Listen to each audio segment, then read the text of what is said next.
আপনার সমস্যা। এখন বলুন আমরা কি করতে পারি? কি করতে হারেন মানে? আনেরা যাইয়ে ভাড়াটিয়া করে গর্তন বাইর করে দেন। বললেই তো আর কাউকে বাসা থেকে বের করে দেওয়া যায় না। আইন কানুন বলে তো একটা ব্যাপার আছে, তাই না? আরে আইন আছে বলেই তো আইনের কাছে আইছি, নয়তো আইন নিজের হাতে তুলি এই ব্যস্ত ভাড়াটিয়া গো গেড়ি ধরি বার করে দিতাম।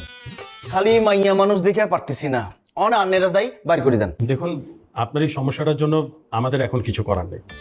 কোর্টের অর্ডার ছাড়া আমরা কাউকে এভাবে বাড়ি থেকে বের করে দেওয়ার এখতিয়ার আমাদের কোনোভাবেই নেই। আপনাকে যদি তাদেরকে বাড়ি থেকে বের করে দিতেই হয়, সেক্ষেত্রে আপনি কোর্টে শরণাপন্ন হন। কোর্ট যে সিদ্ধান্ত দেবে আমরা সেই সিদ্ধান্ত অনুযায়ী কাজ করব।